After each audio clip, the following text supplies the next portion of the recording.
We can use geometric series to take a repeating decimal and turn it into a fraction. This is maybe not the most efficient way of doing it, but it's a fun exercise. So what does this look like? 0, 3, 5, 3, 5, 3, 5, and so on. I can write this as 1 plus 0.035 plus 0.00035 plus 0.000035, and so on. Let's think about how I can express these in a nice pattern. 1 doesn't fit the pattern, that's okay. This is 35 divided by a 1 with 3 zeros, because we are 3 decimal places in. The next one is 35 divided by a 1 with 5 zeros. Then 35 divided by a 1 with 7 zeros, and so on. With geometric sequences, we always look for the common ratio.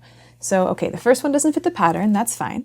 I want to look for what I multiply one term by to get the next, and in this case, it's 100th.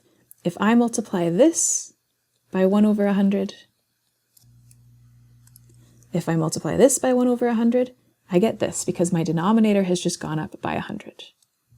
And this is the same for every single term. Every single term, if I multiply it by 1 over 100, I get the next term.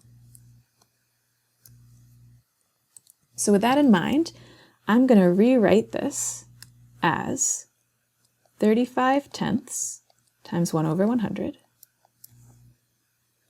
This term is 35 tenths times 1 over 100 squared. This term is 35 tenths times 1 over 100 cubed, and so on. So now my sum looks like 1, which doesn't fit the pattern, that's fine, times 35 tenths times 1 over 100 plus 35 tenths times 1 over 100 squared plus 35 tenths, 1 over 100 cubed, and so on.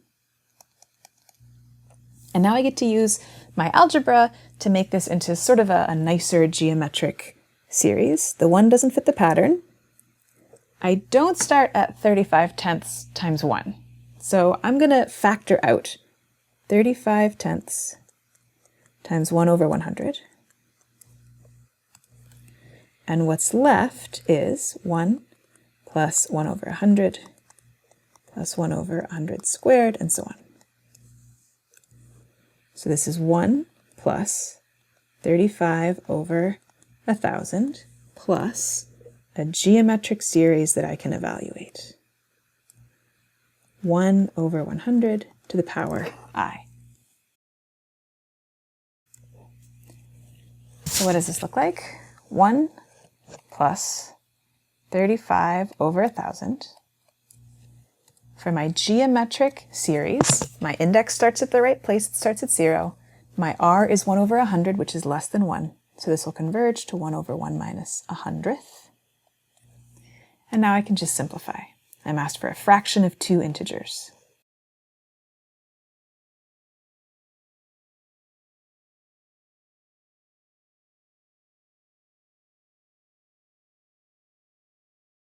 This isn't simplified because I can, for instance, divide the top and the bottom by 5, but at least this is a fraction of 2 integers.